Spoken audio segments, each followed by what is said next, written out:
Hello, ladies and gentlemen, boys and girls. I'm here live in the basement. You are watching the YouTube station identification of one of the Bedford, Massachusetts resident YouTubers. This is not MTV's remote control, and I'm not Ken Oberg. God rest his soul. My name is Eric Lima. I am Eric Lima, and you are watching WEML-TV, Channel 77, Episode 241 of the show. What is going on? Lots of big news in the WWE tonight. On SmackDown, there was a parade of champions to start things off, with the exception of Roman Reigns being there, because Roman Reigns does whatever he wants on his own time, according to Paul Heyman. They had the new SmackDown Tag Team Champions, the Mysterios, Rey and Dominic, the still reigning SmackDown Women's Champion, Miss Bianca Belair, and then there is Apollo Crews, the still reigning Intercontinental Champion with Commander Aziz, and then the SmackDown Women's Tag Team Champions. The regular WWE Women's Tag Team Champions, SmackDown's represented by Natalya and Tamina. So Paul Heyman came out and said, "Hey, Roman Reigns comes out on his own terms. He's got something to deal with later." And then Sonya Deville was in the ring. And she announced that the return of live crowds in July, and the first live crowd will be on Friday Night SmackDown, July the 16th. So after the Whalen City Festival is over, there will be a new crowds on SmackDown, live crowds. This is going to be so much fun. I can't wait. So this will be great. I'm sure people are going to be looking forward to live crowds once again. People are going to go crazy. They're going to go nuts. They're going to be happy to be back in there actually watching. So the Thunderdome era will be officially over July the 16th. So can't wait for that. And when Paul Heyman obviously shows up and insults the champions, saying Roman Reigns is a champion and they are just title holders. And then Bayley interrupted Sonya Deville complaining and calls out Belair. Belair comes to the ring. Then Nia Jax and Shayna Baszler attack Bianca Belair, prompting the women's tag team champions Natalya and Tamina to come to Belair's aid, and all 6 women fight. Then ended up being a 6-woman tag. Belair, Natalya, and Tamina, the champions on one side. The former champs on the other side, Bayley, Jackson, Baszler. It was a hard-fought matchup, and then Bayley, Jax, and Baszler did pick up the victory over the champions in that 6-man tag. So, right. And Kayla Braxton, whose fashion outfit is channeling Big Daddy Cool Diesel, interviewed Big E about the fatal 4-way for the Intercontinental Championship matchup. Big E says he's looking forward to getting his Intercontinental Championship belt back, but he knows his 3 other contenders, meaning Sami Zayn, Kevin Owens, and Apollo Crews with Big Commander Aziz. And then there's another Tales of the Dark Father by Aleister Black, and Aleister, because it's Cole the Herd, we don't know what he meant by that.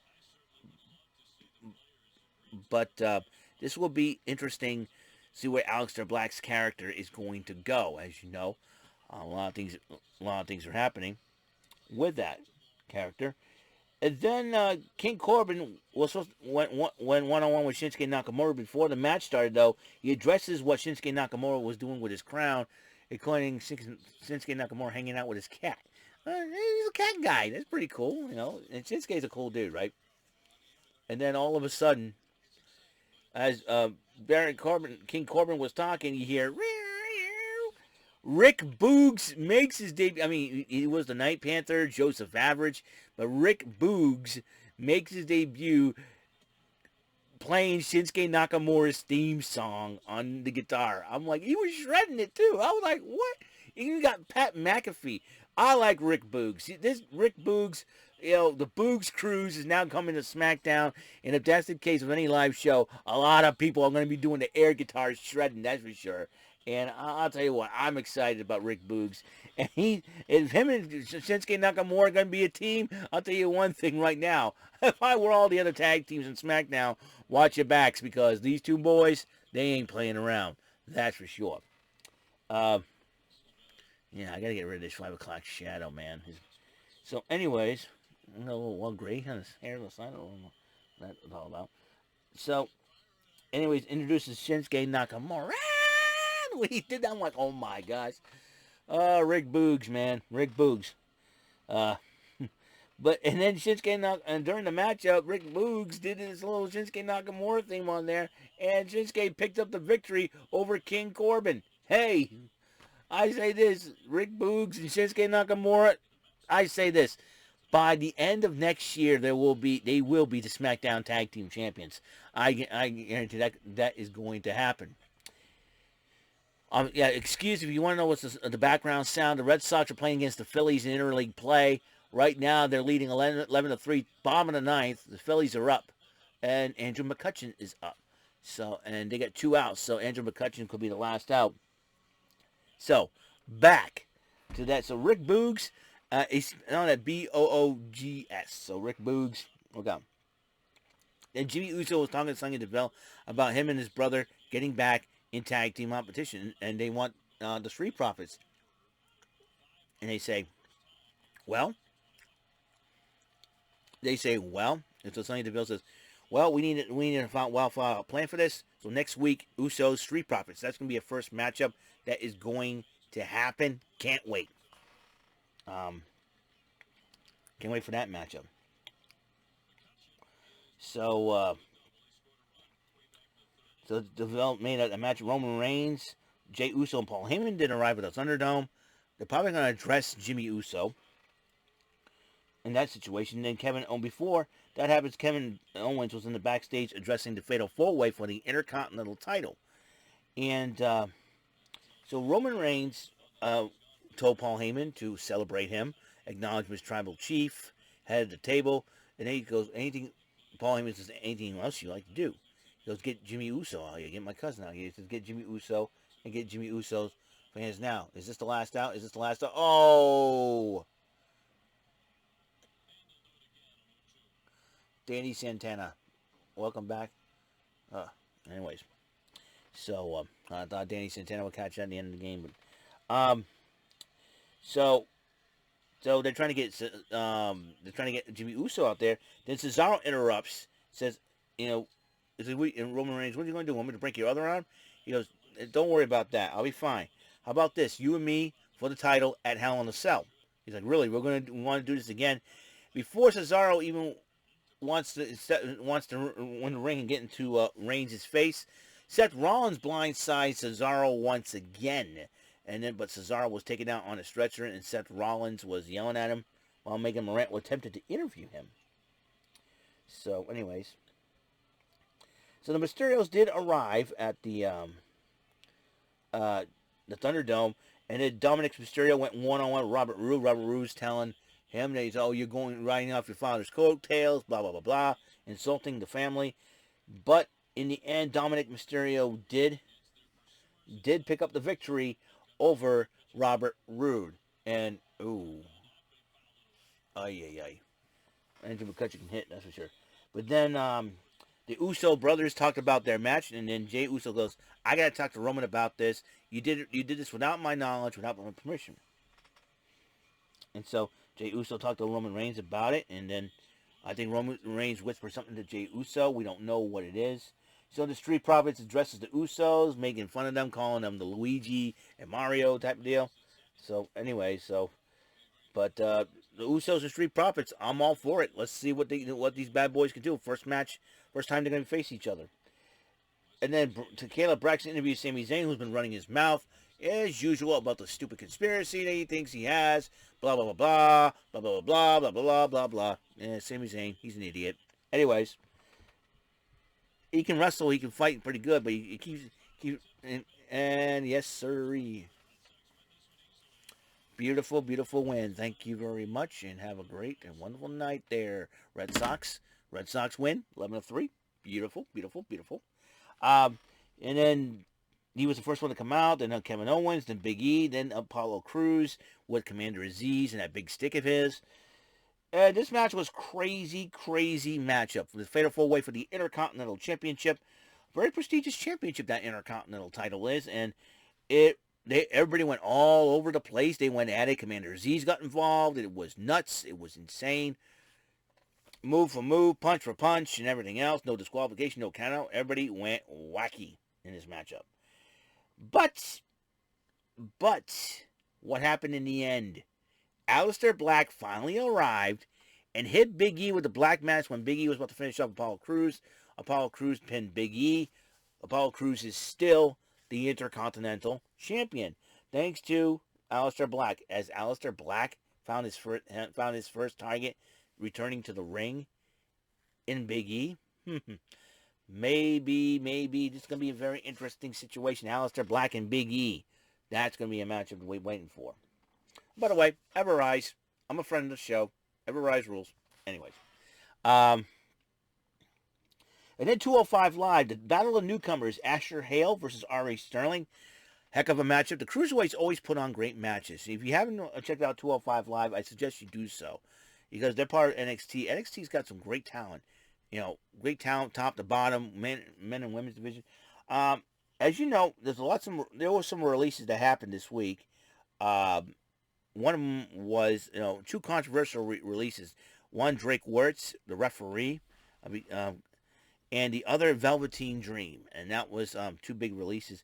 And the sad part about Velveteen Dream, because he had all the talent in the world, but his own extracurricular activity outside the ring was his downfall, unfortunately. So, and everything outside the ring, I think, sometimes if you focus on your in-ring ability, then your outside the ring and in-ring talent, then your outside the ring activities, as far as, from a negative standpoint, and if you don't, curb that, then you're in trouble. And unfortunately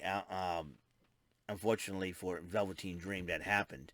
And I know Drake Wirtz, he's a conservative, he's a Christian, and I gotta respect that. But at the same time, sometimes, we live in a woke country and a woke world. And unfortunately, Drake Wirtz, after some controversy, ended up getting fired too. But he was a great referee at one point, so I think, I think we gotta separate. And here's the problem with this cancel culture crap. And then I want to interrupt and go off on a tangent just a moment. The thing is that we gotta separate. We gotta separate our views from what we're supposed to do. And it's not that easy. I'm not here to talk politics. I'm not here to talk religion. And listen, I know who I am, and that's fine, and I'm going to live with it. I don't shove my beliefs or my philosophies down anyone's throats. I just say what I say. I have an opinion. If people don't like it, they don't like it, and that's the thing. You know what I mean? Like, when I talked on the last episode about whether or not I want to get the vaccine or not. But then, it's a mental battle for me because one is I didn't have COVID. I did everything, washed the hands, social distancing. It's like, if I didn't have COVID, why should I need the vaccine type deal? So, and I know it's to keep everybody safe, but, what's the point? If you don't have it, you don't have it. Listen, if I don't get sick often, though. That's the crazy part.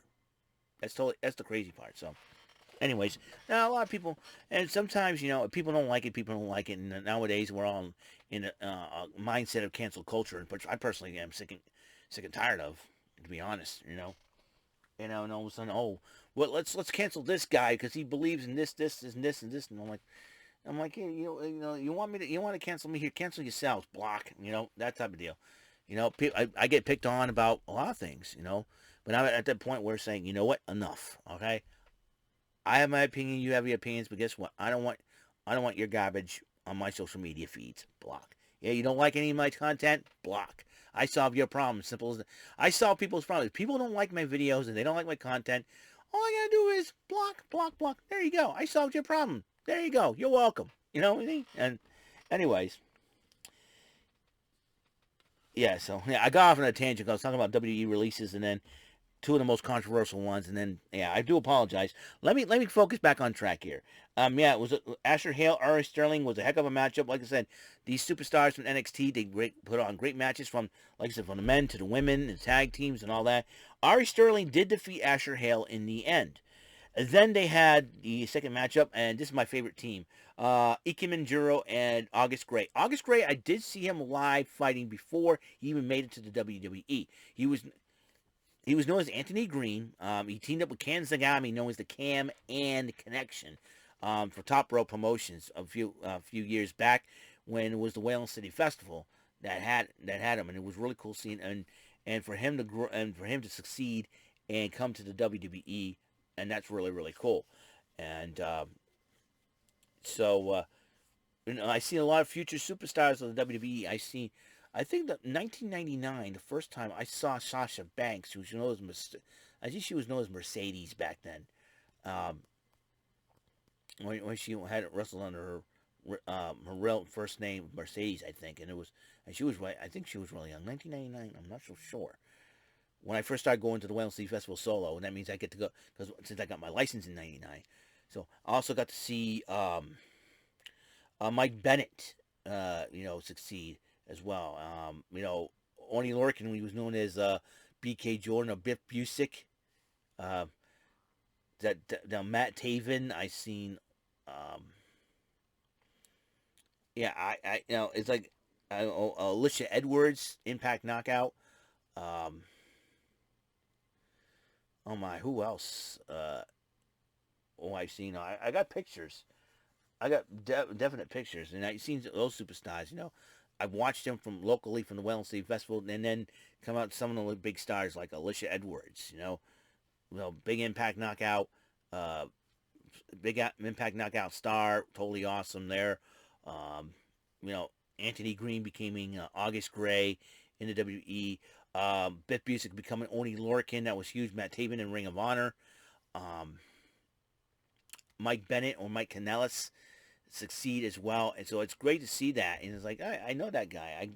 I watched him. I saw him live. I saw him live. I saw him live. I saw him live, and saw her live, and all that good stuff. So it's really really cool. So yeah, Ike Manjiro and August Gray face the Bollywood boys, the boys of Bharat. Having a good time, doing a little dancing, and having a lot of fun. I gotta respect that. Samir and Sunil Singh, the Bollywoods. I think Jinder Mahal made the right decision for replacing them with Veer and Shanky because they ended up losing the match to Ike Manjiro and August Gray. Ike Manjiro and August Gray could be a new tag team that we would love to see. And I'm talking about new tag teams being formed. On SmackDown, you might have see Boogs and Nakamura, and that will be an interesting combo. But now you see Ike Manjiro and August Gray. They could be a threat in the tag team division, which has lots of great talent. You got, Dane and Maverick. You got Imperium's Bartel and Eichner. By the way, Alexander Wolf was another superstar that got released. Now, that's sad because he was a really, really great talented dude. Also, you had the Legado del Fantasma. There could be a rumor going around with Zelina Vega, rumored to come back to the WWE. If she's going to NXT, I would not be surprised if she hooks up with Legado del Fantasma. I think Zelina Vega maybe, like, I went away, found a talent, like she got a story, I went away for a while, found a talent that I want to manage, and then she aligns herself with Santos Escobar, Joaquin Wilde, and Raul Mendoza. I would not be surprised if she may be the key for LADF to get the titles back that they want.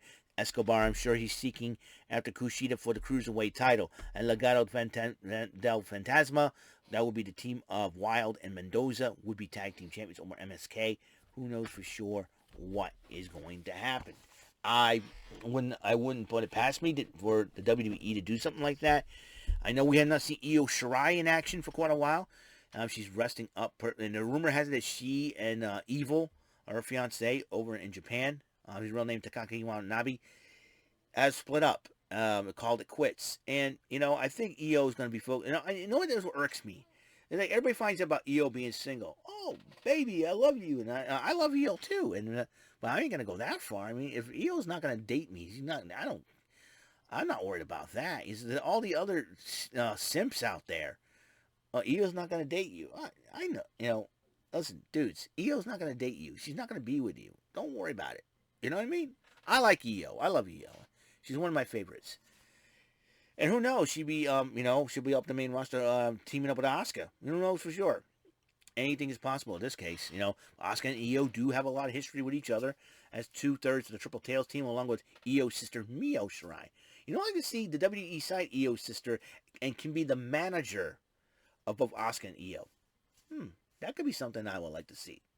Or have Mio Shirai be part of the WWE in some way. And if they do like NXT Japan, I see Mio Shirai being part of that as a referee or even the manager for Asuka and EO. That would be something to see. So You got NXT UK. Why not? Let's go NXT Japan. You know, Mako Satomura could be there, and I, I think the only problem is, Australia has its borders closed until next year. So who knows for sure. So, so that is it. That's all the time we have on the show, episode 241 of WEML-TV Channel 77. And we will see what happens, because when the live shows come back, and it all depends, because the other countries don't have the same has stiffer restrictions than our country has. So that's the thing that we need to look out for, because I don't think these folks in NXT UK will be able to come to the States anytime soon. You know what I mean? And that's going to be very, very difficult. So, and I'm sure the fans want to see those superstars live as well. We can't sleep on NXT UK. We can't sleep on the guys over at 205 Live. At NXT, the women's division is pretty hot there. Who knows what's going to happen from here on in. All right. This is Eric Lima signing off, and I would bid you all good night, and blessings to you all. And so I will see you on the next episode, 242.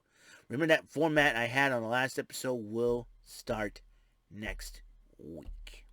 Okay? And that means I might put up 2 or 3 episodes a day. It all depends on what time I have. I know Thursdays is going to be very difficult, but I think I can manage it, because the Rant and Rave podcast don't start till 8 o'clock on Thursdays, and I got Pressure Luck on Wednesday. We'll see what happens, all right? I will see you guys later. You guys have a wonderful night, and until next time, until the next episode, bless out.